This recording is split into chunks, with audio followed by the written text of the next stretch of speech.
increased security. So I do apologise. It wasn't planned, but Oh, so how's your weekend?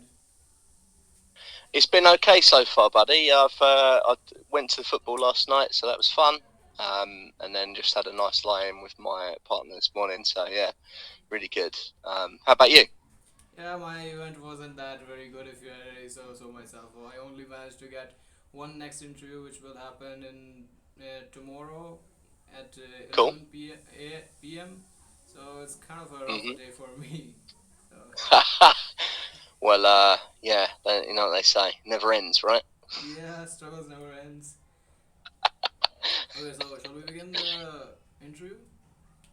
Yeah, I'm happy to, bud. Like I say, Okay, I'm really really sorry for being delayed, but so can you please tell me about your career journey as an event management professional? yeah, definitely. So I have been working in events for over 10 years now, which is kind of scary to actually say out loud. But I started way back, just doing some promo staff work, just to sort of be in and around kind of what was going on. Did some big events in the UK, like Eurogamer Expo, as it was then known. Ended up being EGX, as it is known now, which is like one of the biggest, if not the biggest, UK-based gaming event, I suppose. Off the back of that, got a lot of work, um, just more promo work. Ended up writing for sites in my spare time. Ended up writing for some bigger sites, and ended up getting invited to events. So I kind of saw both sides, got to see sort of behind the curtain, working on events, and then obviously what it's like being a guest and being invited to these things, and how it's supposed to look. And from there, ended up working in QA for a little while at Rockstar Games. So ended up working on all the big projects, basically GTA 5, Red Dead Redemption 2, along with loads of other stuff. So got to kind of experience what it's like being a dev. So I was out of events for a little while, and then I got the opportunity to freelance at my current company, NJ Live, and that was as an event technician. And then I've been there ever since, basically. So just steadily kind of rising through the ranks, and I've been an event manager for almost a year now. So it's yeah, it's been a wild ride, but it's something I find very enjoyable. I think it's a career where no 2 days are alike, as I'm sure you can probably appreciate as well. So that's kind of been my career journey so far, and long may it continue, I suppose. Okay, so kind of get it. I kind of listen, understand. And but can you please up your volume a little because your voice is Yeah, definitely. Is it a little bit quiet? yeah. No problem. Let me try and sort that out for you. Two ticks. Just move that a little bit closer to my face as well.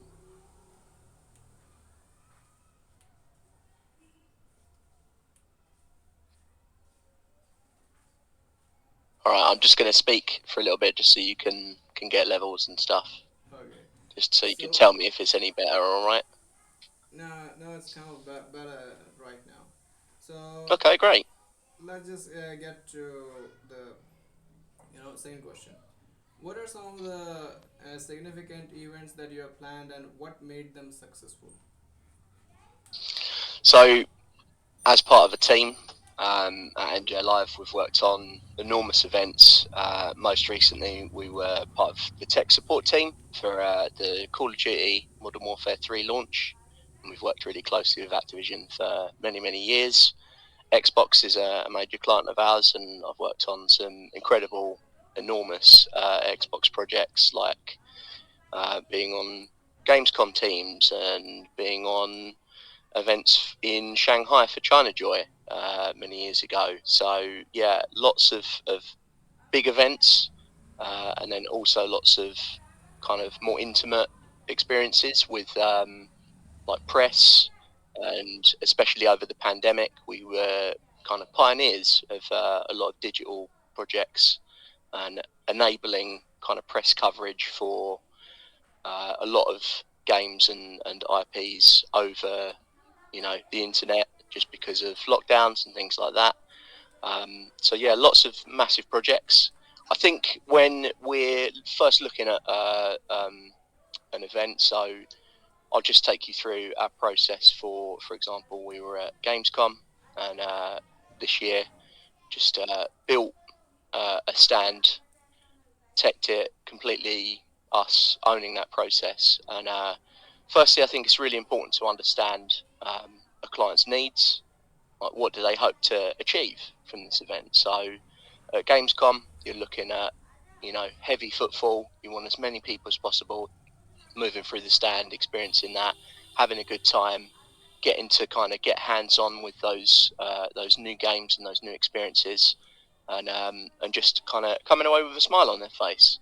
So with that in mind, we wanted lots of access.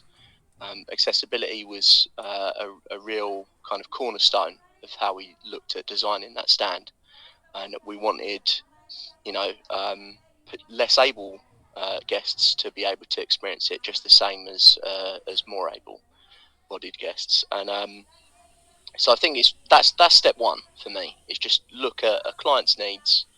What do they want to achieve from it? Who is this event for? So if you're looking at something like Gamescom, it's a big event with lots of people, and you want to get through people as quickly as possible. You want them to have fun while doing that. You want them to feel like they're involved. And then contrast that, I suppose, to a much smaller event, like a press event, like we've done with Activision. Um, we've done some events for Diablo, for example, where there was a few small gaming stations and then some interviews with the developers where press could come and ask their questions directly to the people that made the game. And that's a very different experience to a Gamescom, for example. You want people to feel like they can get what they need out of that event. They can get all of that content. They can ask the relevant questions, get the best answers, and be able to go away and kind of make that content. And we work very closely with a lot of influencers and press to be able to get them that coverage. So those are just two very different events, and kind of how we approach that. Okay, so let me ask you a little more, you know, kind of personal, but at the same time, you can, keep it as anonymous as possible. So, what was Yeah. the event that had a highest budget that you were involved in? So we've worked with some very high budgets. I'd probably say most recently the highest budget event that we've done is Gamescom. Building a stand is expensive, and kind of theming it, making it like staffing it, making it a really great experience for our guests. Obviously, costs a lot of money. Um, we've also done events in the past that are really, really high budget for the Legion expansion for World of Warcraft. That was also in Cologne, off-site from Gamescom, for a project that we called Legion Cafe. So our company, in general, has worked with some massive events and big budgets. But then also, we've also worked with some quite tight budgets, and we like to kind of talk to our clients about, again, just identifying those needs, what kind of budgets that they're working with, and whether that's achievable. Because I think that's a really important part of events management, is managing a client's expectations at the end of the day. It's something that, do they have the budget available to them to be able to actually achieve what it is that they want to achieve. And it's important for us to be able to kind of say, look, you need a little bit more, or we could probably do it for XYZ. And on the smaller scale of things, we've done some stands for an indie publisher called Fireshine Games, and we did that on a very, very tight budget. So yeah, there's things for everyone in our budget books, but But I you think kind of again get to it's my just about point. You are identifying what they saying need. all of those things, but What my question Yeah, was, what was the highest event that had that had the biggest budget, like in numbers? I don't. You don't need to tell about the company, but I just want to know about the yeah, significance and the budget and yeah. the numbers. It's always going to be those big shows like Gamescom. Like we're under NDAs, so there's certain things I can't discuss, and exactly what was spent is one of those things, unfortunately. But Yeah, and you don't have to say the any name, but time, yeah, exactly. Any time that you build a massive stand at a show like Gamescom for companies like Sega, you're going to have to spend a lot of money because staffing that is a big cost. Having internet is a big cost. All of those things cost a lot of money at the end of the day. So yeah, it's definitely going to be those big shows like Gamescom. Those are the biggest budgets that we work with, and it's always a delicate balance when we're working with those high figures, those high numbers. Just kind of getting the most out of that and getting the most for that money. yeah, but you're still missing my point. Like, if I asked, Okay, let me give you an example. Last interview that sure. I did, she actually had a budget of the highest budget she had. It was around 52 million dollars. So I was asking Yeah. in at that sense, like how much bigger, how the biggest budget was that you were just So mentioning. those big stands, that's what they cost. Like that, those big stands at Gamescom, that's what they cost. Like obviously, I can't go into specifics. I can't specifically tell you what the budget was, but Like the range of that, like those kind of 100 10 to 50 million, or 30 to 60. yeah. I mean, if you're doing again, like we looked at doing a smaller stand, and the smaller stand was in the tens of thousands, and the bigger stands that we do, they're in the millions. Like that's just what it costs to be able to actually bring a show like that to the public on that scale. And for that we got 100,000 guests pass through the stand. So it's a lot of money, and we're working with big budgets, and it is very difficult to balance that because, like you were talking about, impact. Obviously, right? We want to have an impact. We want it to feel good for guests coming through. We want them to feel important and like they're getting the most out of that experience. But when you're working on these scales, building stuff and having internet and having staff and transport costs and logistics and storage, those are all things that come into play, and they all cost a lot of money at shows like that. So it's always going to be those shows that cost the most money with in terms of budgets for us at least. And those are always front facing because they're always ones that we're very on show. People take pictures, they post them on social media and they say, we had a great time. And that's how we know that we did our job and that those budgets that you were talking about of millions and millions of pounds, they're actually, getting something for that. Does that make sense? Yeah, now it kind of makes sense, but I guess you Great.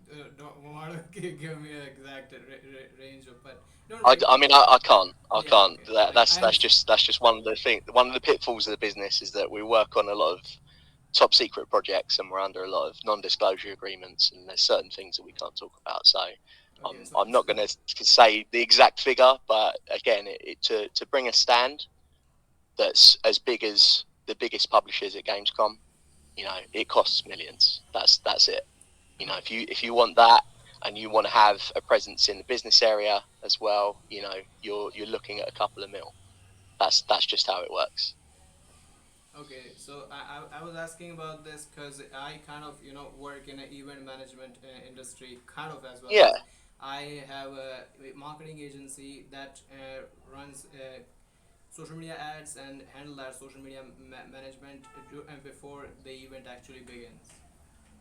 So Yes. let's just say that, and I don't like work with NGOs or businesses like that you said, sporting company. I'm more of a middleman between an event manager and that stakeholder. Like you're Yeah. an event manager and you would get me project and I will handle the entire process of from building good creatives, uh, targeting the audience that your stakeholder want you to target, and I'm kind of build the entire funnel for them to get new attendees, or get the attendees engaged in the event and get the attendees as much attentions as much as possible. And Yeah, and so I also want to know, like, what is the average range of attendees that you are trying to get like registration, like what's the average attendees that your events contains, like how many attendees per event on an average you handle?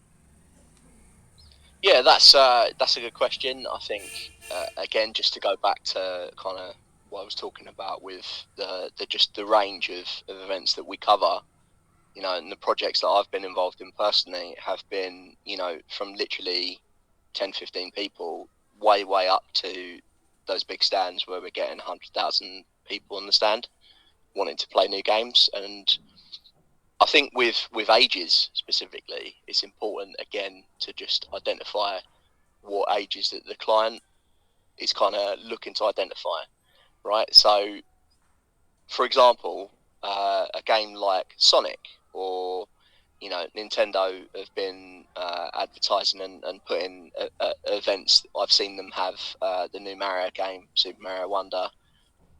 Those are going to have a lower range.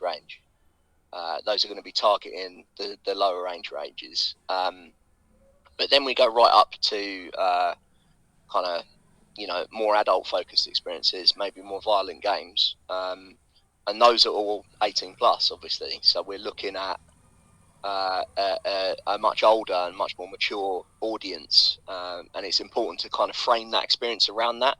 So if you want to do something that's based around something quite fast and frenetic, and we did some events for Doom, for example, where it was a very sensory experience. You would walk in, there'd be lights going and smoke and pyrotechnics and all sorts of stuff like that. Whereas when we're looking at something like Sonic on the Gamescom stand, um, that is a much more casual experience and one that I think you know parents would see it and go, "Great, here's something for my son or daughter to come and spend a bit of time playing," and they get that same kind of feeling, from someone who's older, queues up to play the latest big budget action game.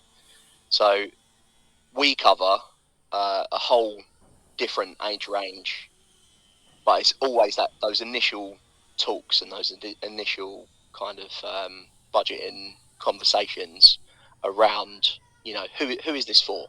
Who is our guest for this sort of event? Um, so, especially when we're looking at press, a lot of the time, at least from our perspective, we want to replicate that experience across all of our guests. And it's the same when we do something that's a lot more public focused.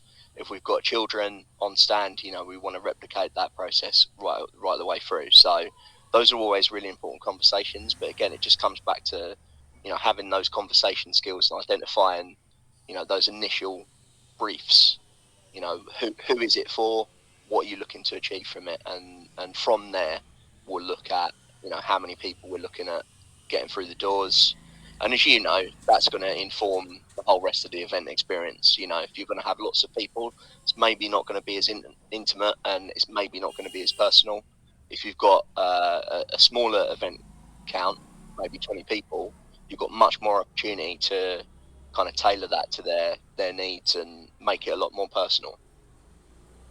Okay, so like I asked this question, how many attendees you handle this, because I have a email marketing software which Yeah, specifically designed for event management professional. So that's why I kind of asked, like, so that I can kind of get how should I structure my plans, and how can I give so much value while keeping my expenses lowest possible. yeah, of course. That's always going to be a delicate balance, and technology is a great assistant in everything that we do, especially with how tech focused we are. So yeah, I think that's a great idea. Okay, so like, I wanted to also ask you, if I were to give you a software which handles your entire email marketing process. Like for it, you can create lead forms with it. Then you can nurture those leads through automation. You can also send and schedule campaigns to send emails to a particular list, and you can also upload your own list that you got from other events or anything like that. So how much would you be willing to pay for such software as an individual? I think, from our perspective, it's very similar to something that we already use, that's in house. So I don't think it's something that we would personally be interested in having from you. But I think it's a great idea, and it's something that I think, a lot of other event agencies would be interested in. In terms of kind of how much you would charge for that, I'm not sure. It would be very much a case of, again, like, who is it that you're looking at using this, and would you want it to be, for example, like a subscription, or would it be on an event by event basis, Subscription. or would it be, yeah. So I think personally, that would be your best option. For us personally, I couldn't say, because it's just not something that we would actually be interested in, because it's very similar to stuff that we already use. But I can definitely see that, a lot of other companies could make great use of that, just because we're a tech company and it is something that we already do. I wouldn't be able to say off the top of my head. I know that's probably not quite as helpful as you would like, but hopefully, But could you you can take some stuff from give that. me the range, and like let's just say a year before or 6 months before, if you wouldn't Yeah, have that such technology at your disposal, how much would have you been willing to pay? yeah. I mean, it's not going to help you, but I think, something in a, anything that I would say would just be pulling numbers out the air. I think you need to look at, again, who's using it, who are they using it for, That's the how thing. much use are they getting out That's of the it. thing. I have just Yeah, launched and I'm trying to to get feedback from perspective, because you are kind of and that's great, But I think, what would be maybe best for you, at least, would be maybe, like, another company could do, maybe a month's trial and see, how much use they're getting out of it, how much value they're getting out of it, and then I feel like you'd be in a much better position to get an honest answer about the worth of it, if that makes sense. not really, but could you please give me how much, like I'm not looking to charge 400 or $100 per month. I'm just looking to charge Yeah, around no, I know, and two I understand that. What I'm saying is, it's really difficult for me to tell you how much something is worth that I've never used. Like, I need to be able to see it. I need to be able to experience it before I can tell you, right, it's worth this much. Like, if you'd never been in a car before, and I said, how much would you pay for a car?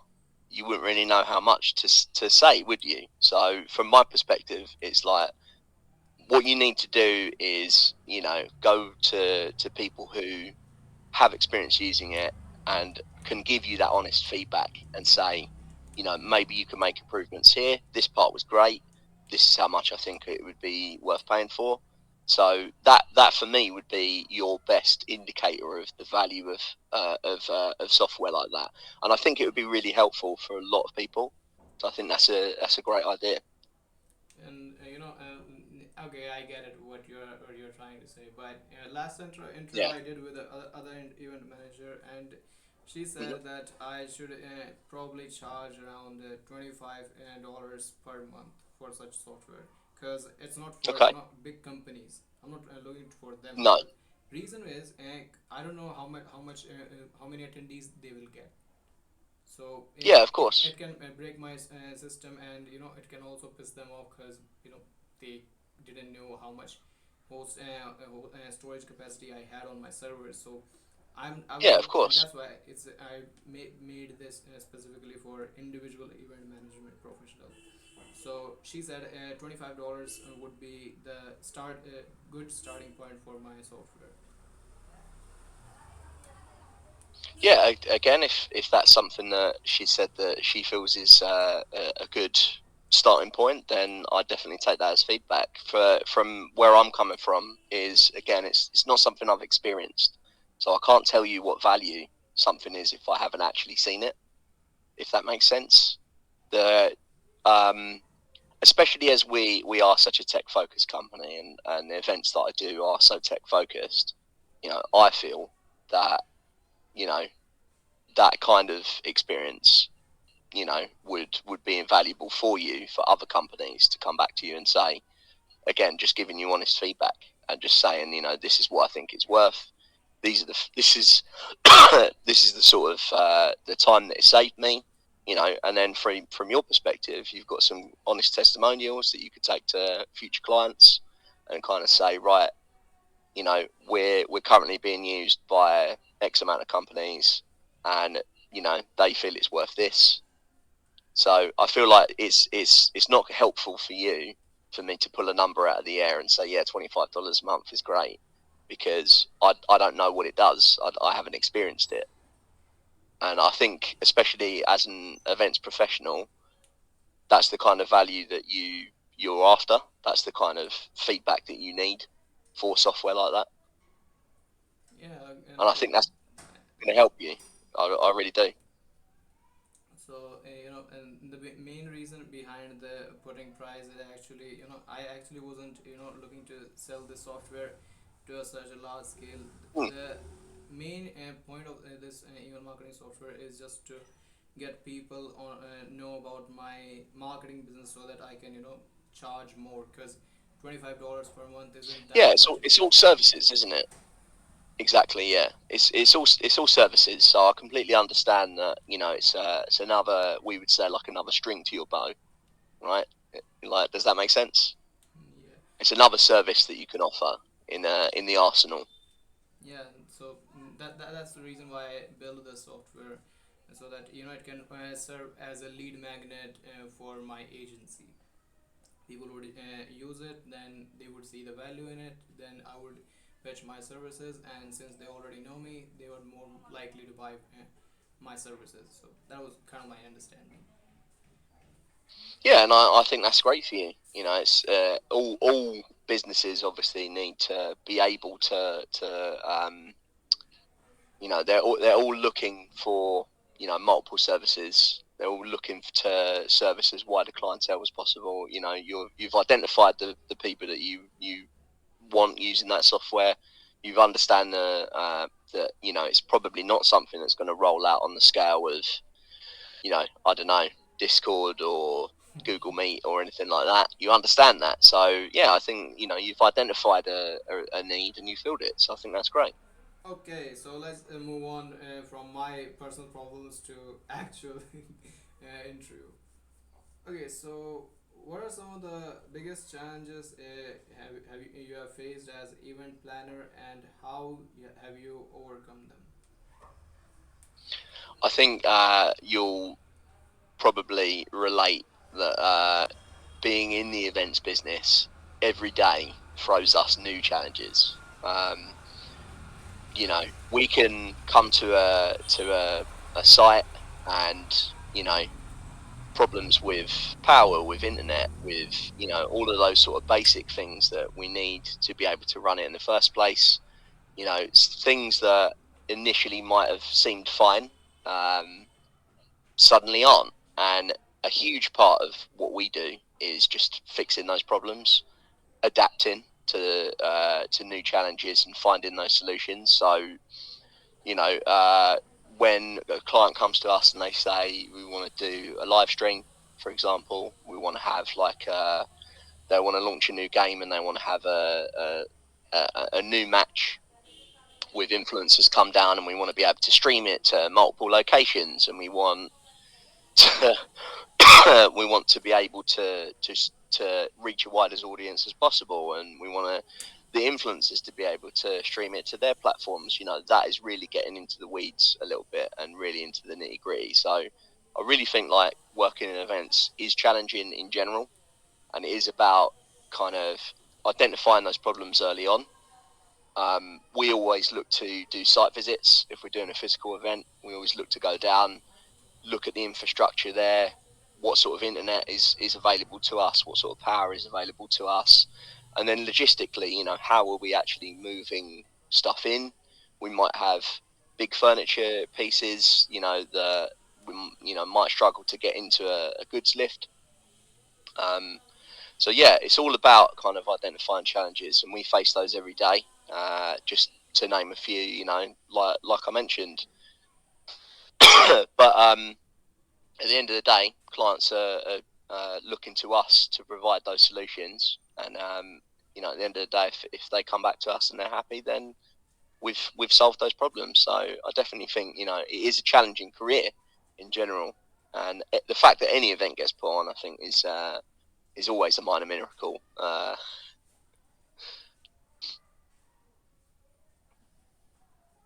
So, you know, I thought yours freeze. Okay, so what are some of the important lessons you have learned over the course of your career?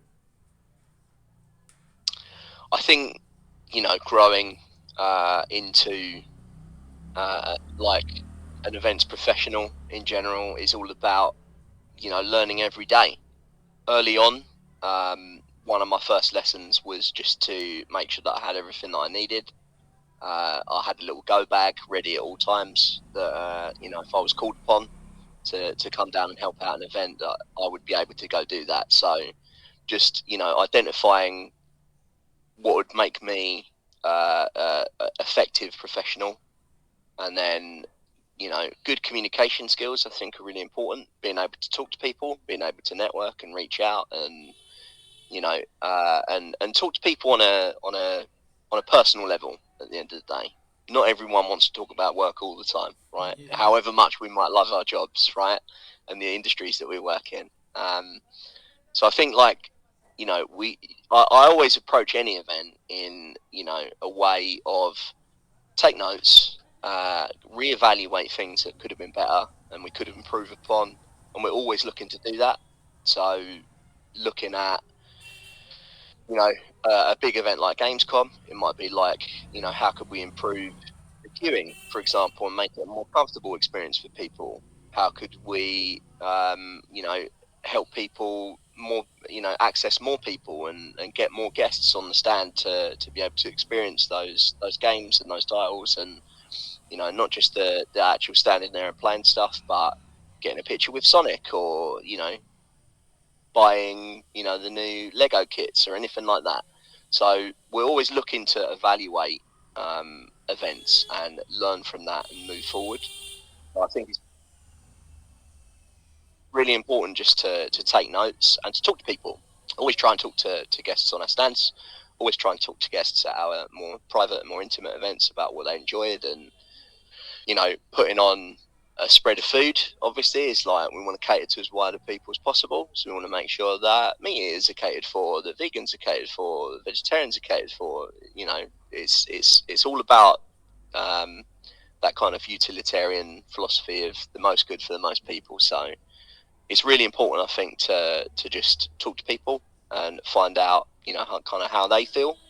Talk to your client and how they feel about how the event was and what could possibly be improved, maybe things that they, in hindsight, maybe weren't as keen on, and just move forward. But I think note taking is really important, and I think communicating that is really important as well. So I think those are two really good skills to actually learn and progress and improve.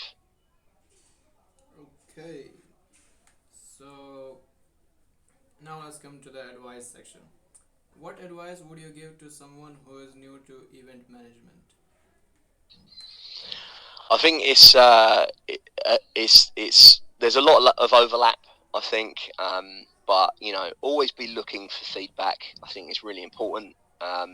You know, always ask for advice where you feel unsure. A lot of people, I think, are scared to reach out, and they're scared to kind of ask the questions, and they maybe see that that could be interpreted as some kind of weakness. And I see that personally as a strength. And as a manager, a key skill is identifying strengths and weaknesses, both in yourself and in others. And I think, you know, being able to kind of reach out and say, look, I'm new at this. I'm a little unsure. Like, what do you think? Let me get a second opinion. I think that's really important. But also, you know, not to use that as a crutch, and to kind of trust in yourself and your vision, and kind of learning from previous experiences. As with my previous answer, you know, take lots of notes, talk to lots of people about how they feel about how the event's going, and how they kind of, what they gleaned from it, and you know what they liked. Small details that other people might not have noticed might come up, and you know that could have been something that you fought for. So yeah, I definitely say, like, new people need to be open to criticism, be open to what I would call constructive, positive feedback as well. People kind of saying, like, this specific part of what you were doing was really good. Because, you know, at the end of the day, getting feedback of, yeah, it was a good event, you did a good job, that's not really very constructive. That doesn't tell you where you can improve, or or a strength of yours that you might be able to carry into a new event. Um, so yeah, definitely note taking, definitely, you know, communicating clearly, precisely, asking for advice where needed. I have to say that those are really important things for new professionals in our industry. So okay, so like you're saying, new event manager should first network, then take ask question, which is communicating other to the other experienced event manager, and third is taking the notes of the things that experienced event managers are saying, and also know when they might have conflict of interest when they are talking about their struggles and their success, right? Yeah, definitely. And you know, when you're note taking, it's a lot of people feel that they need to take notes about what everyone else feels, and the other advice that they're getting, and those things are important.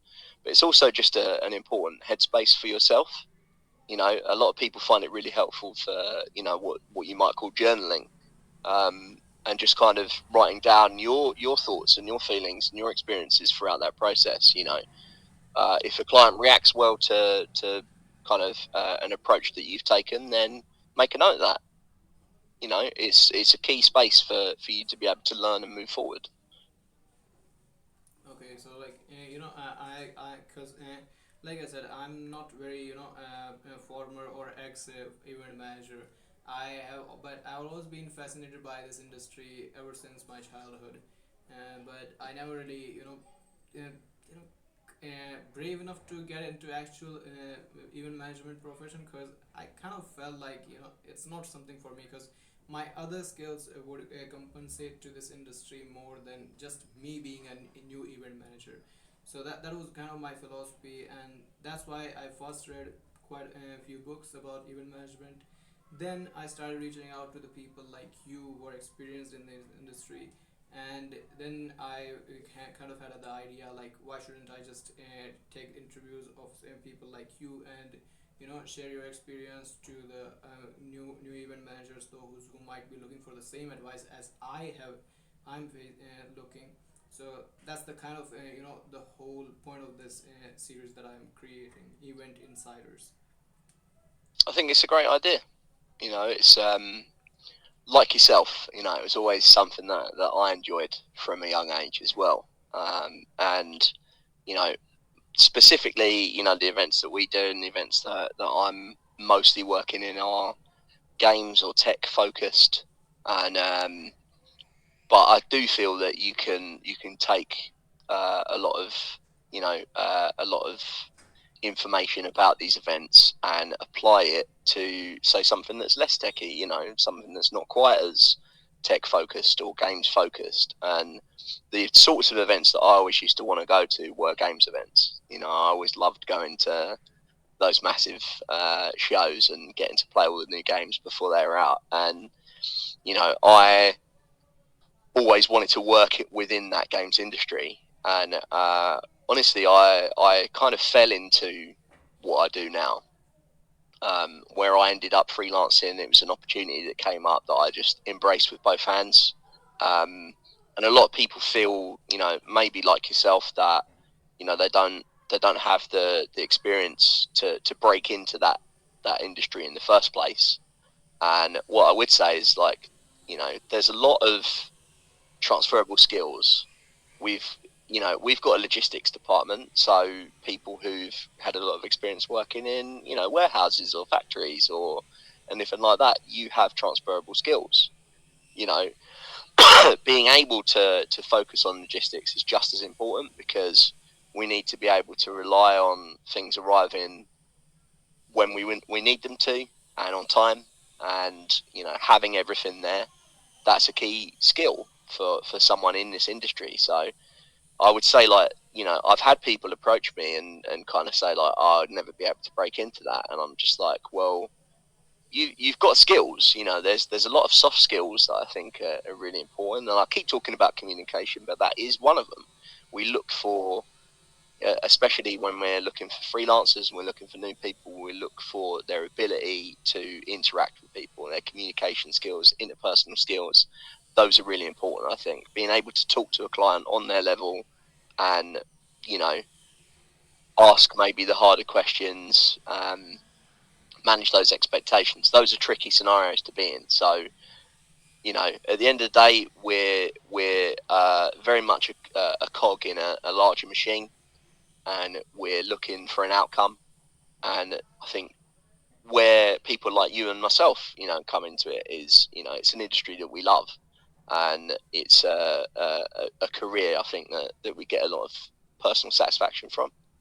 Um, at least, that's how I feel about it, and that's kind of what has kept me in it for a long time.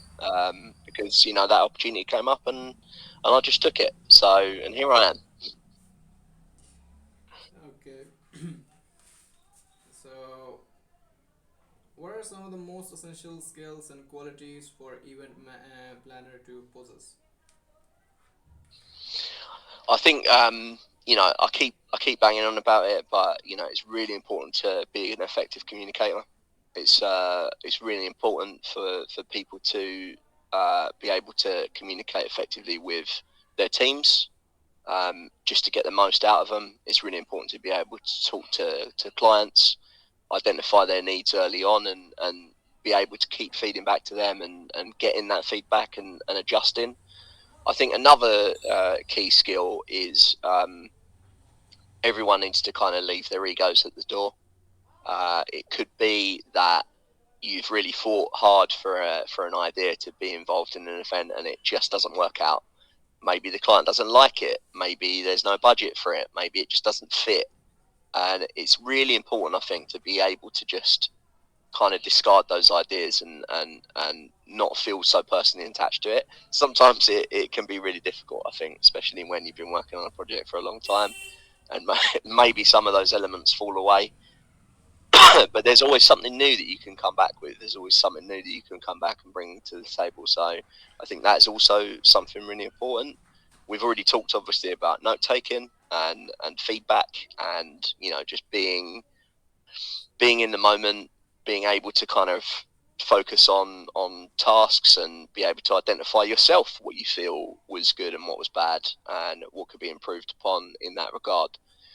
So I definitely think a lot of this comes back to just effective communication, and being able to kind of identify those strengths and weaknesses in the team, and putting the best people on the best tasks.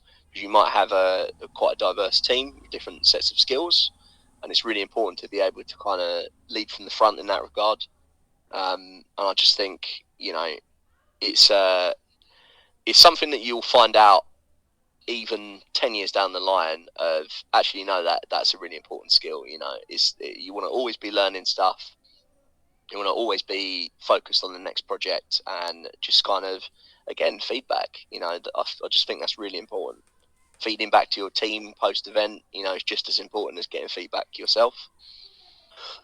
And having a little debrief, even if it's over a couple of drinks at the pub or whatever, is just really important, because I think that's a skill.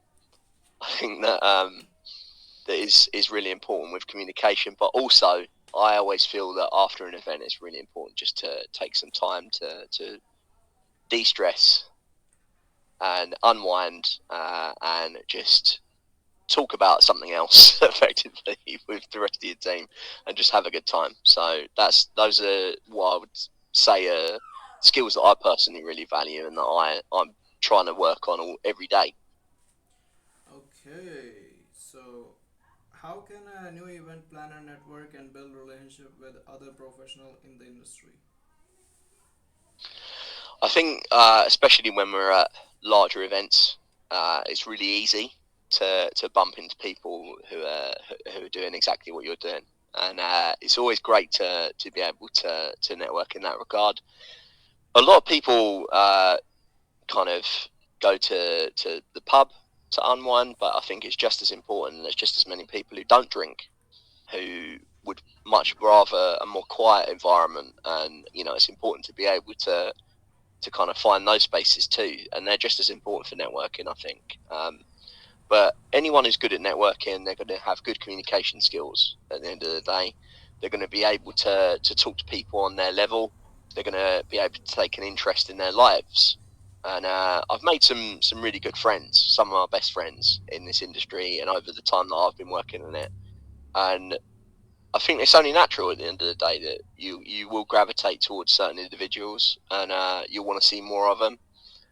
You know, as far as like a business focused mindset, I think it's important to be able to, like I say, understand that people don't always necessarily want to talk about work. Sometimes it's just nice to kick back and unwind. And at the end of the day, like when you get friendlier with people, they'll want to talk to you more about work, and they'll understand more of your skills and maybe ways that can help them. And I think that's really important as well, is to not always go for the hard sell, and just kind of appreciate people for people. And that's something that I was always felt really important. But yeah, I'd just say again, it's really important to just be open enough to kind of speak to people about how they feel about how the event's gone. And I think from there you can look to more serious networking. But a large event like Gamescom, everyone's there already, so it's really easy to just kind of approach people and say, "Hey, do you want to catch up for 5 minutes or so?" And especially in the business area, that's what it's for. It's for booking slots to be able to talk to people, and very much like how we got talking in the first place. Just don't be afraid to kind of talk to people on platforms like LinkedIn or Twitter or you know, anything like that. I think it's really important to be able to kind of reach out, because you'll see on those social media platforms people literally asking, I need help with XYZ. Can you help me? Do you know anyone who could help me?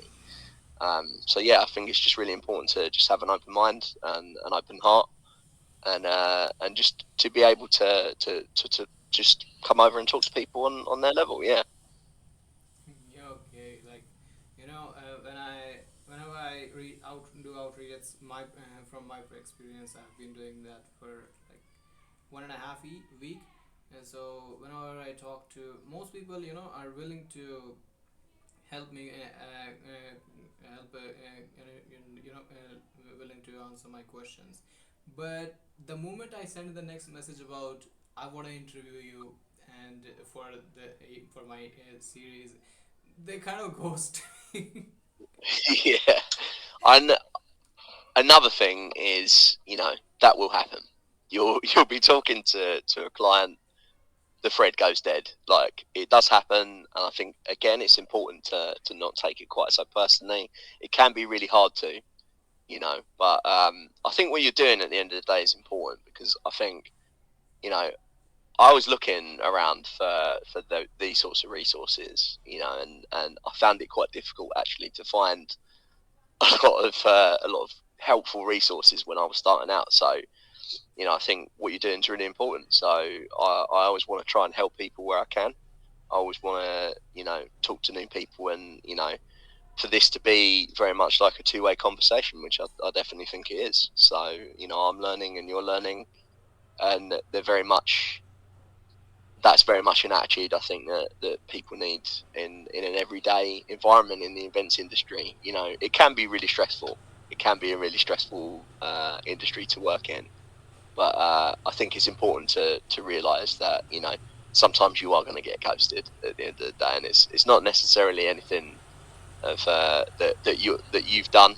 It's very much a case of like, it could be just a time thing. You know, we've had a crazy year. I know everyone else has now that you know, things are live events are back in full swing. And I think it's important, obviously, to not take it so personally, because I also experienced my fair share of people kind of really excitedly wanting to talk to me and then nothing. So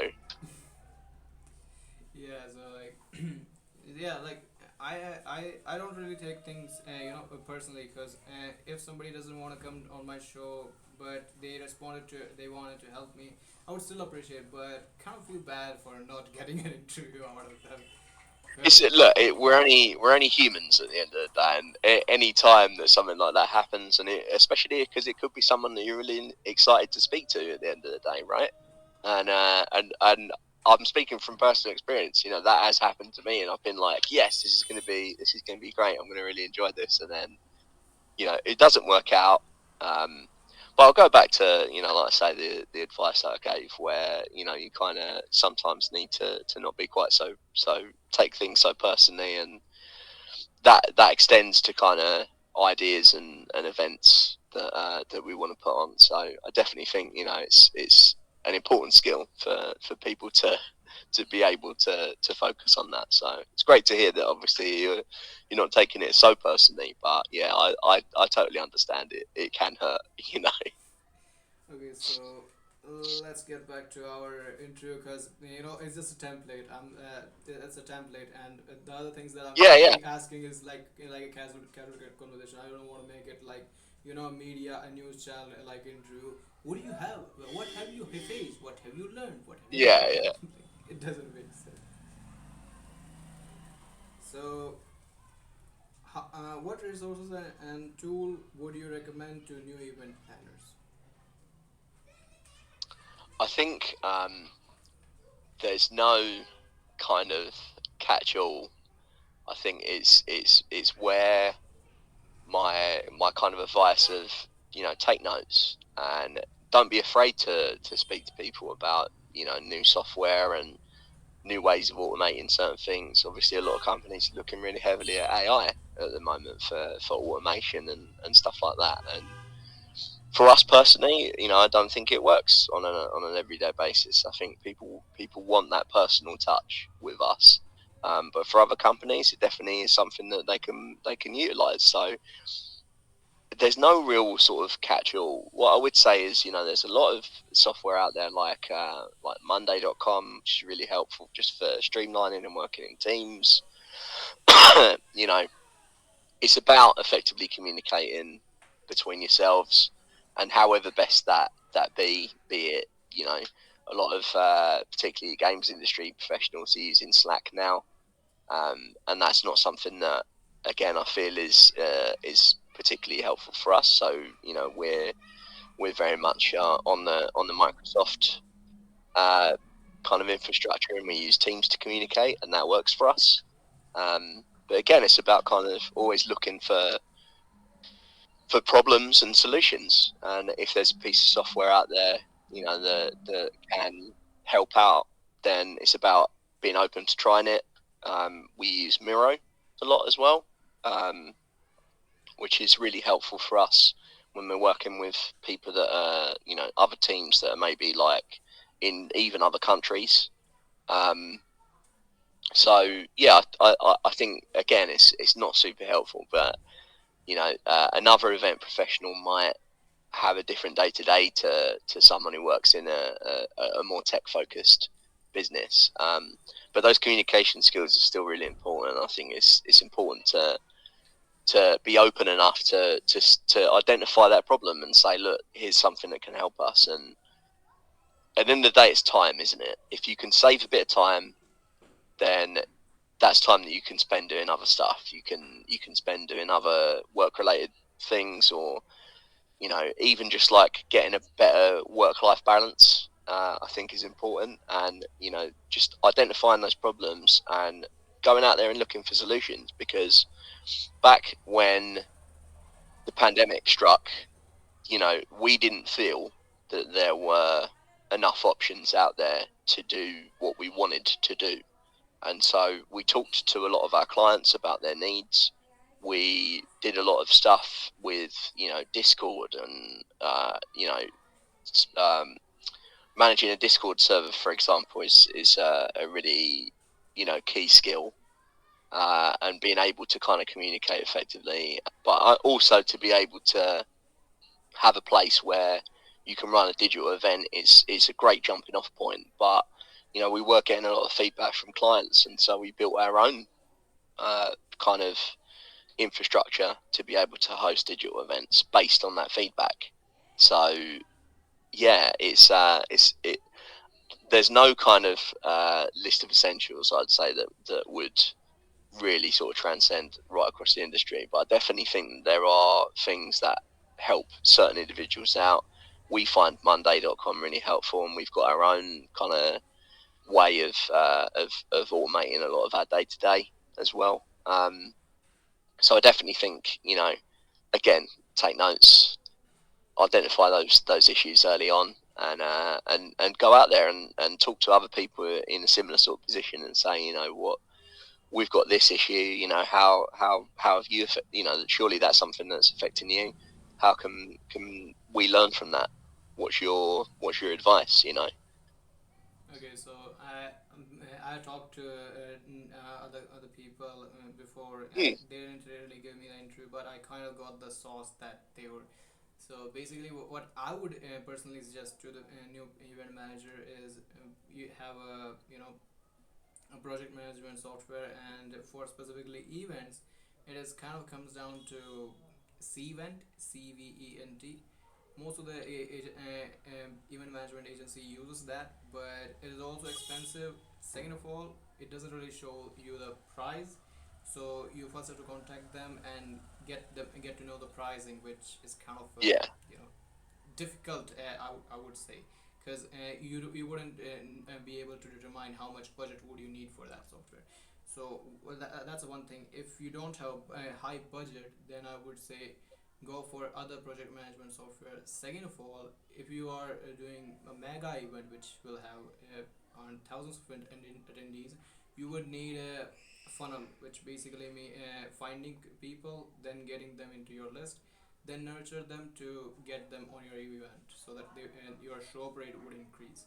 So to do that, you would kind of choose a marketing channel. Then you would need to use email marketing, which I offer event mail software. And then I think after that, it is all up to your own skills how you would handle the event, I would say. yeah, definitely. And I think that's all very helpful. All of that software is great.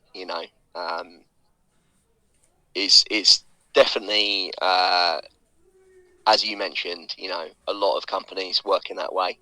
And I think, especially when you're talking about kind of reaching out via email, stuff like that, looking for guests and attendees and to come to your events.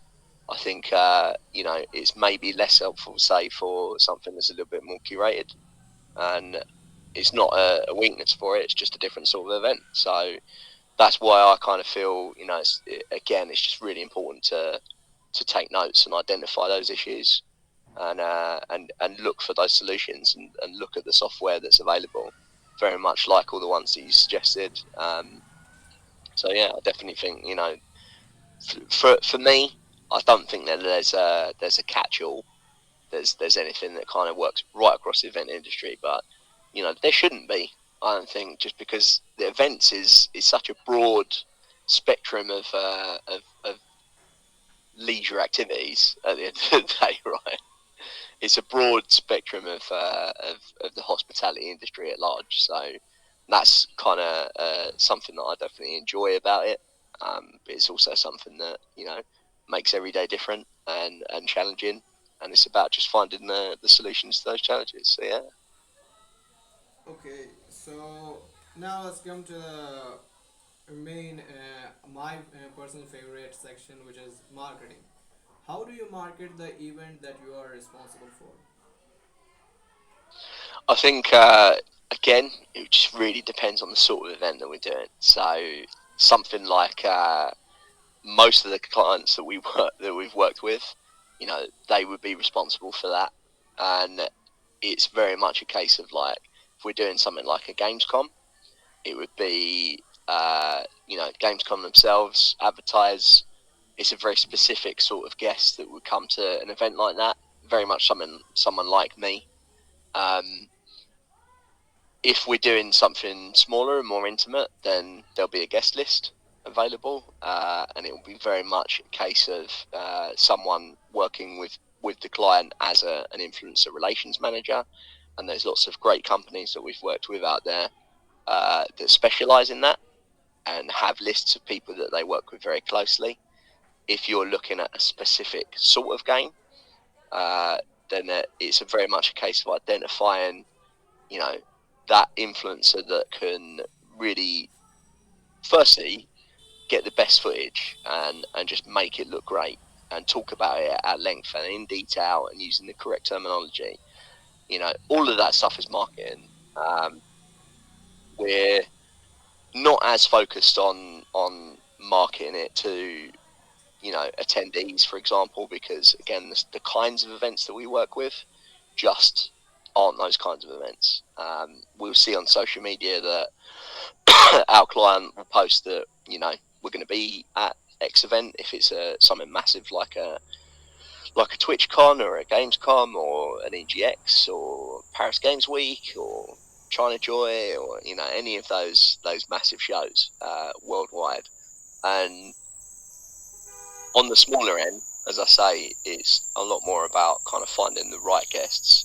And what I would say to people who want to look at potentially breaking into being some like fulfilling that role of an influencer relations manager, you know, those are the things that you're looking for. You're looking for, if you're trying to market a first person action game, a shooter, something really fast paced and aggressive, then maybe you're looking at someone who plays something much slower and much more methodical and much more thoughtful and, you know, and tactical. Might not necessarily match. They might not necessarily get the most content out of it. But then sometimes you can kind of use that to your advantage and maybe have some guests who kind of aren't known for that, and maybe that's part of the comedy of it, you know. And that's the approach that some of our clients have taken before, you know, where they've gotten some celebrities who don't know what they're doing at all,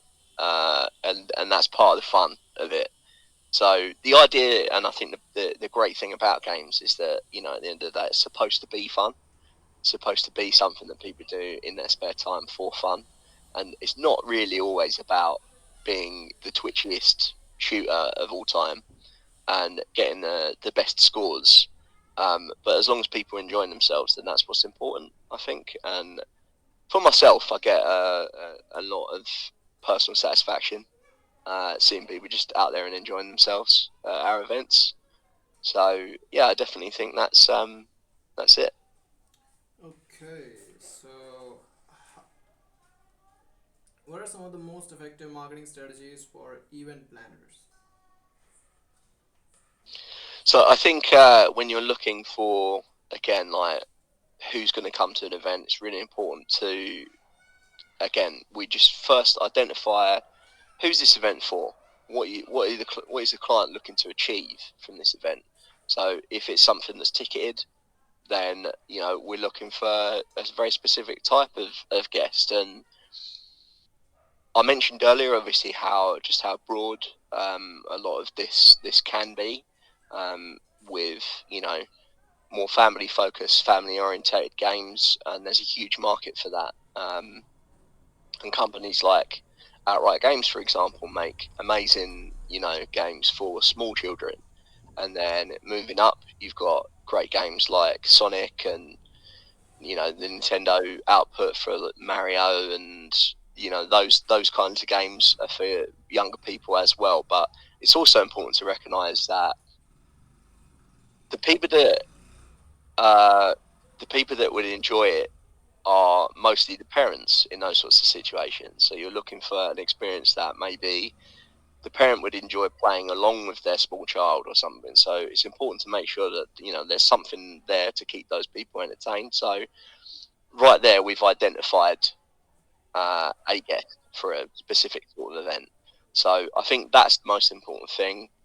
That's the most important strategy to take. And again, it's not something that we do loads because most of our clients work in such a way that we're not specifically marketing, you know, um, that that way. But there have been events where we have been doing that and we have been responsible for that. And I think, it's important to just have that early onset communication and just figure out, who is this for? Who is this,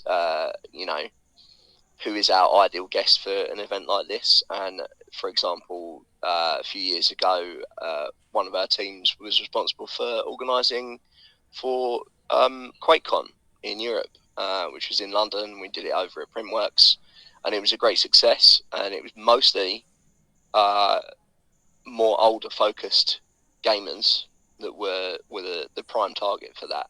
So again, it's about identifying clearly who is this event for and how do we reach out to those people. So now you bring up the reach out perspective, like that's something I would ask. Like, it's very interesting because when you look at the gaming marketing, it's kind of like all the people are the same. Like either children you plays the video games, or few adults, those who are still stuck in their nostalgic journey, or only playing the game. But when it comes down to there's a certain type of categories of game that few people plays, and there are other type of categories that few people don't play. So I'm kind of curious, how would you reach out and find those such a niche type of audience?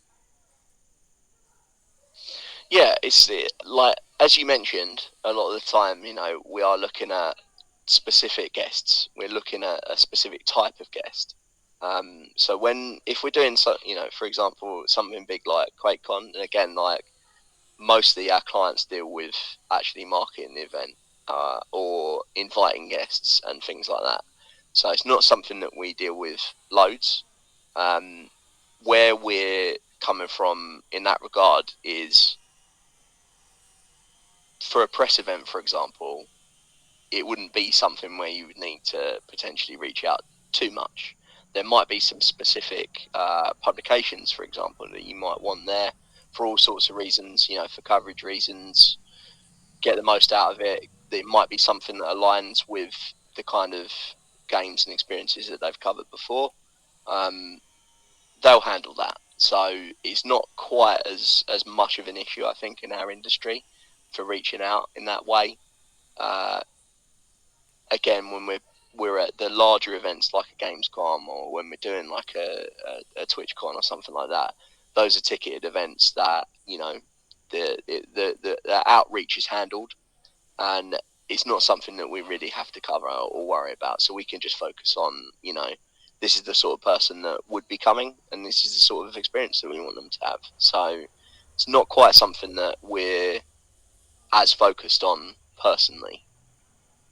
Okay, so you said you are not focused on, but have you ever faced such a problem when you and the client, the company doesn't really have such a marketing team to reach out to? So have you ever faced such a problem, and if so, whatever, how did you tackle it? Like how did you manage that, and how did you go out with?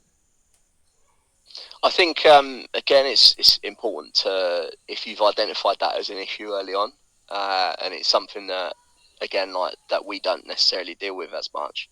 It's important to kind of reach out to people who do, and there's a lot of companies out there that we've worked with really closely who focus on that, and specifically it might be an influencer relations company, and they'll keep lists obviously of press and influencers who would be potentially better. Like you said, it's a niche audience, niche game. Um, we want someone who can get the best out of it and talk the most about new features potentially. So if you're looking, you know that this is an industry full of lingo, and especially in games, when we're talking about stuff like that, audiences for a new shooter might ask, okay, what's you know there's a phase obviously of having celebrities play games and talk about it afterwards. And what I would say is a lot of them don't necessarily use the same sort of vocabulary that people, that influencers and people that play games for a living effectively would be able to talk about and communicate effectively to their audiences. So it could be something very subtle. It could be a slight change to a time to kill, for example, in a shooter, and identifying that that is a talking point could be something that's really important in getting an influencer in. So again, I think just to take it back to obviously what your original question was, I think if it's something that you have identified as an issue, you need to be able to market this event. I definitely think we would look to work with a partner company who would be able to kind of fill that niche for us. So it's not something again that specifically we deal with as much, just because it's mostly falls for our clients. It's mostly something that they want to handle themselves, and that they will have marketing professionals in place for them to be able to handle that. Um, so yeah, that's kind of that's what we would do, I feel. Okay, so damn it. How do you measure the success of your marketing campaign? I think with any event, there's a timeline, and at the very beginning, we're talking to the client and we're identifying what they want to get out of this event. So that could be, we want to have X amount of guests on the stand. We want to have positive feedback on social media. We want people talking about us and saying that this was a fun event. We want photo ops where people can share fun experiences. And at the end, we'll obviously have that debrief. And it's important, again, to just refer to those notes. It might be something that you're keeping as you go along. You might be able to talk to people on the stand and say, what did you like about it and what didn't you like about it? We'll always look to have a little debrief with a client at the end of an event and just say, how do you feel the event went, and are you happy with everything? What's something that maybe we could improve upon, or what do you think was the best part of this event? And then, because we're always looking to work with people again in the future, it's stuff like that that helps inform us.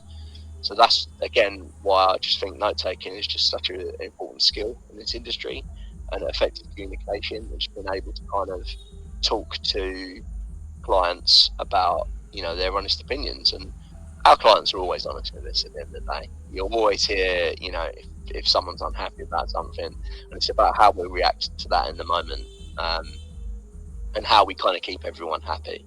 So in terms of like how I would say what an effective event was, it's always going to be, is the client happy with this?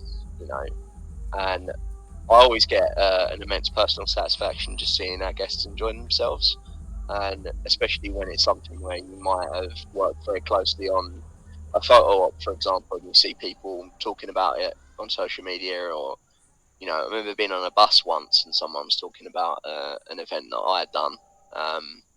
When I was sitting behind them, they obviously didn't know I was involved, so that was a really cool moment for me. But yeah, so that I think is the measure of a successful campaign. Is like, you know, did it fulfill those initial needs and those initial wants? Are people talking about it? Is it mostly positive? So So, what are some of the challenges of marketing events in digital age? I think uh,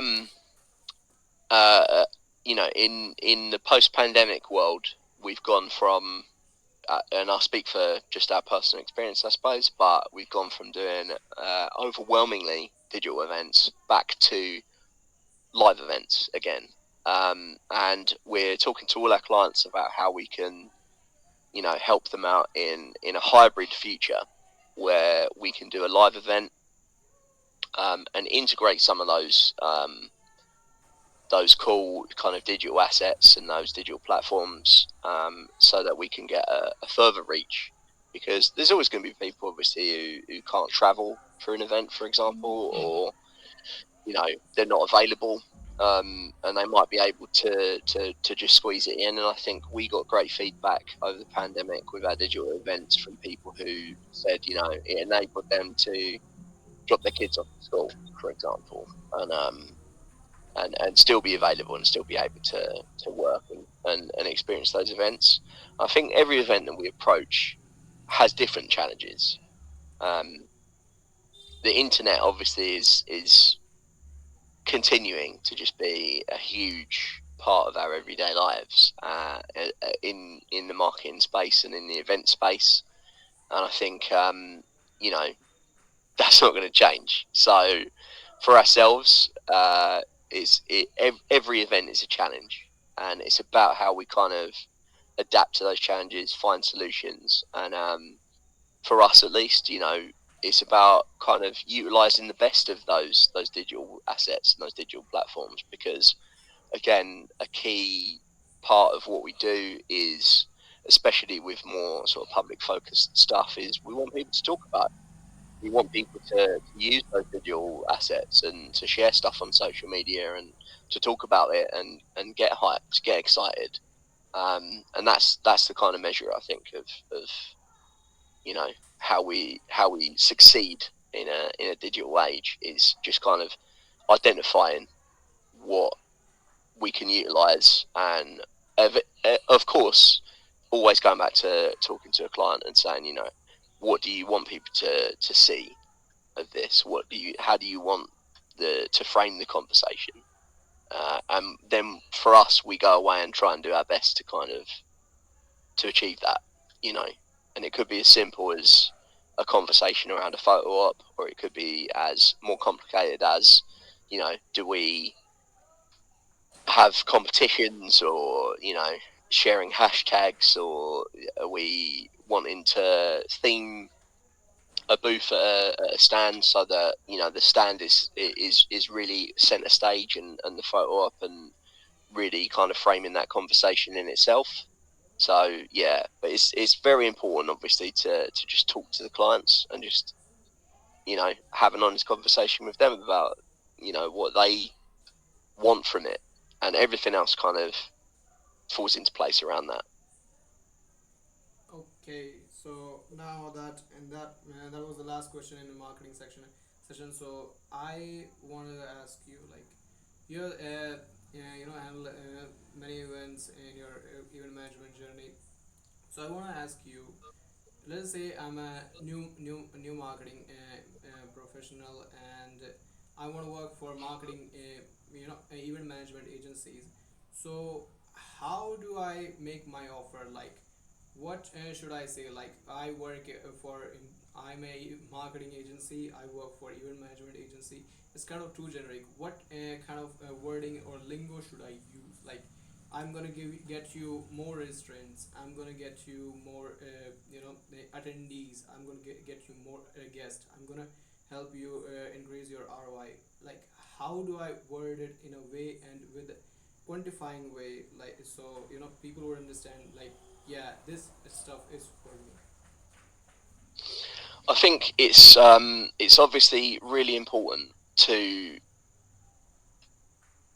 when you're looking to kind of break into those roles, to just understand what it is that the employer is looking for, right? So it could be that a social media manager role, for example, is something that you want to break into, and in that regard, you're going to have metrics where you can say, well, I helped moderate a Discord server, and we grew it from X to Y. I have previous experience of like working with influencers and working with accounts and grow them by those sort of metrics. I think when you're talking about potentially other roles in marketing and within events especially, it's more difficult, I think, to quantify Okay, let me achievements make it more within the relevant events for you. industry. Yeah, The profession I was actually referring to was more about paid advertising, and paid advertising specifically for digital platforms such as yeah, Meta, Meta, Google, and Snapchat, Reddit. That's a sort of event. Like I do paid advertising with those channels for event yeah. management companies. So how do I form and make a measurable things so that people would understand, yeah, this stuff is for me. If it's paid advertising, I would say something that would be important, and this is purely, it's not something that we really deal with, so it's purely my own kind of thoughts and feelings on the matter. But I would say it's really important to be able to kind of prove that you're getting a certain amount of clicks, you're getting a certain amount of retention from that. If you're advertising for maybe like a ticketed event, you could include metrics for how many people actually got tickets from finding it on something like that, and that is something that happens. Personally, I've been scrolling through Instagram or whatever, and something's come up, and I've gone, that looks like a cool event, and I've gone through and actually bought tickets for it. So it is something that happens, and I would say that that would be a valuable metric. Yes, that sort of stuff I think would be the most important. But again, it's not something that we really directly deal with. So in my experience, it's not something that I've dealt with on a day to day, because it's just not sort of the events that we do. Okay, so like I wasn't actually referring to this technical jargon like I'm gonna get you more conversion, I'm gonna get you more clicks and all that. I was actually speaking for the metrics that you guys would actually speak when you are discussing about the success rate of any event from paid advertising. Yeah. So again, it's just not something that we really do, because it's just not really the sort of events that we do. But again, talking from my personal experience, I feel like if you could have those metrics and you could say, look, this is a previous campaign that we ran for paid clicks. This is the amount of people. This was the uptick in people that actually bought tickets. That would be a powerful kind of set of metrics. But again, it's not something that we really do events for, because they're just not the sort of events that we do. So it's not something that we really deal with on a day-to-day basis, or I have any experience dealing with on a day-to-day basis. Um, but yeah, from my own personal experience, in my everyday life, I feel like that would be an important metric, and I'm sure that someone somewhere uh, would see me click on an advert for a beer festival and get tickets and go, this is the power of advertising on this platform, and the ticket sales obviously went up by XYZ as a direct result. So I definitely think that those are metrics that are important to people. They're just not obviously statistics or platforms that work for us. So we don't go that route. Okay, so thanks for giving me some insights. I know I'm kind of annoying Oh, you with it's that. all good. Okay, so now let's come to the challenges. What are some of the biggest challenges you have faced when planning an event? I think again, it's the planning an event in general is full of challenges, and be that a challenge of budgetary concerns, because that's the first hurdle. Is there enough budget there to kind of achieve what we want to achieve? And there might be some to and fro in those early days. It might be a case of the client comes to us effectively with a blank canvas, and they say, we just want to do an event. We don't really know what sort of shape that's going to take, and that's great because we get to be really creative with that. But conversely, it also means that there is no checklist for us to sort of measure our ideas against. So that in itself is a challenge. When we're looking at going down for a site visit, we're looking at power. Okay, that could be a problem. We're looking at internet. That could be a problem. We're looking at you know how easy is it for us to actually move stuff here. It could be a case of that there's no loading bay and we've got to pull up on a main road, and that's going to be a challenge. It could be a case of there's no goods lift and we've got to take stuff up flights of stairs, in which case you're probably not going to be able to carry heavy furniture that way. So that's a challenge.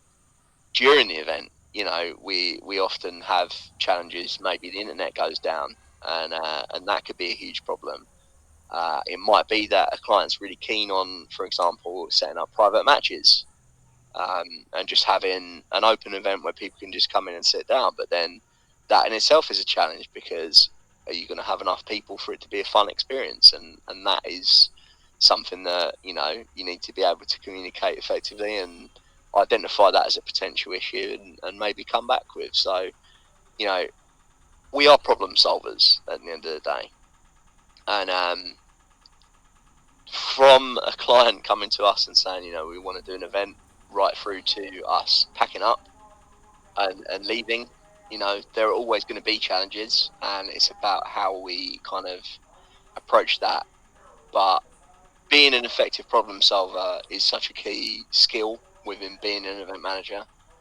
And, sometimes you just have to roll with it, and it might just have to be something where you just have to adapt. So I think it's difficult to kind of talk about specific challenges. I've named a few that we face on an everyday basis, really. And it's just about kind of how we approach that. So yeah, it's just about being an effective problem solver. It's such a key skill, I think, that's valued. Okay, so how do you handle unexpected problems or last minute changes? Yeah, there's often last minute changes and problems. It might be a case of something that we've always planned, and we get to site and suddenly we can't do it for whatever reason. It could be, like I say, an internet goes down, or maybe a solution to a physical technical problem like that is we run a redundancy. So we have two internet lines. So if one goes down, the other is actually kicks in and replaces it. And as an outside guest, you would never know that there was ever a problem. So that's a great, obviously, solution to a very specific problem. But it could be something else that's a lot more kind of last minute. I know I mentioned, obviously, like, you might be doing an event for a shooter where, the client really wants private matches. It might be that you only sort of realise that, that doesn't really work when maybe some people don't show up, and then you don't have enough people to kind of run a full match. So there's always going to be challenges. I think a massive challenge specifically with like gaming events is we often don't know what's going to be in that build of the game. So it could be that someone's come to us and said we want to do, it this way, and it could be that certain key features just are absent from whatever build we're using. So it's just about kind of, again, focusing on those kinds of solutions. And I think we have a team that is really technical and has a lot of outside soft skills as well. So oftentimes, we'll be looking to the wider team, and having six minds on something, is really important when you're looking for a solution. And because our events are very technical, we're often looking for very technical solutions. And so we really value people who have those sort of problem solving abilities. But I mentioned earlier, obviously, about not having an ego. And I think that's obviously really important as well when you're looking for a solution to a challenge, because it could be that it comes from someone else in the team who, may not be necessarily contributing in other ways, or you might not expect it. And it's just about kind of, I also mentioned identifying strengths and weaknesses, in others, but also in yourself, and being able to say, I don't know how to fix this problem. Does anyone else have any ideas? I think is really important. So yeah, there's all sorts of ways that we can figure stuff out. But I think at the end of the day, it's about having a strong team around you. It's about not having enough of an ego to say, to put yourself in, in a position where you're saying, well, only I can fix this issue, because that oftentimes isn't the case, and I'm really grateful that we've worked with some really strong individuals, and we've learned a lot along the way from that as well. And again, if you are facing a challenge and you do find a solution in that, just take a note of it. Just make sure that you're carrying that forward, and that when you're doing that debrief, you're able to kind of say, well, this was an issue that we faced, and this is how we got around it. Okay, so how do you maintain composure and organization under pressure? I think it's important to understand that, we're people at the end of the day, and sometimes, tempers flare, and that's unfortunately part of being a human being. Sometimes we do let stress get the better of us. It's a very stressful environment. What I would say is, again, it's just those communication skills. It's about effectively communicating, because as stressed as I am as a manager at any given time, I understand that the rest of my team are also stressed. They're also under a lot of pressure, and it's about making sure, obviously, that everyone's comfortable, that people can talk to you and come to you with any problems that they're having, that they're open enough that they can kind of ask you for a quiet 10 minutes, just for us to be able to have a private conversation.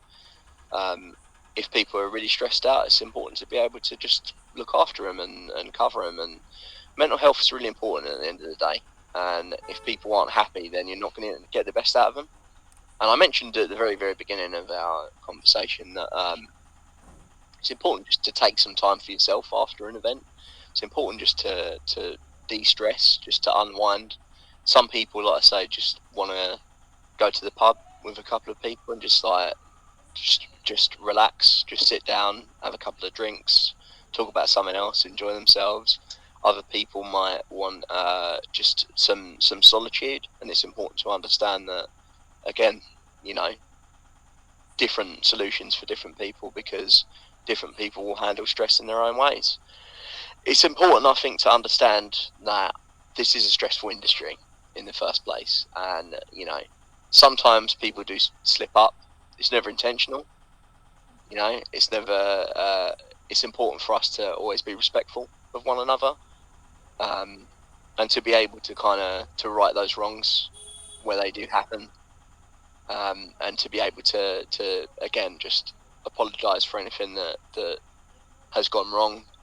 And at the end of the day, it's about appreciating your team, isn't it? You're going to get the best out of happy people who want to work for you, who are having a good time. So, Okay, it's important to so not. I, Not. I don't want to interrupt I'm you, always a. but Yeah. we're supposed to conduct this interview under just 1 hour, and we only took around 1.5 hours. Yeah. No. Totally. It does happen. It does happen. But So I'm gonna wrap my last question. cool. Uh, eh? What? Cool. So how do you effectively manage your time and workload effectively? I think time management is obviously really important. Um, what I would say is different people work in different ways.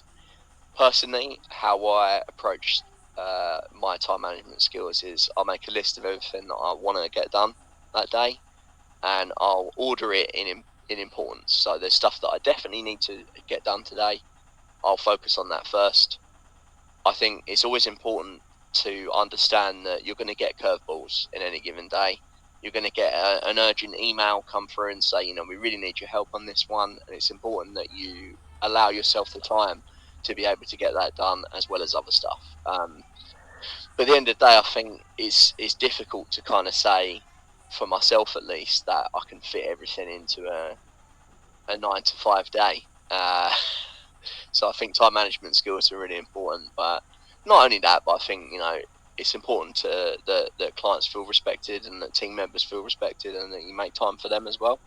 So that's definitely something that helps me. I think it's just again just keep a list and cross stuff off throughout the day. but that might not work for everyone. So it's important just to find how you work best. Okay, so do you have any business or services that you would like to plug here? I think we're good. I think I've obviously talked about a lot of our services and a lot of what we do, and so I think I'm happy with that, mate. But yeah, thanks for having me. Oh, so like, don't you want to plug any businesses or services or something that you have been doing?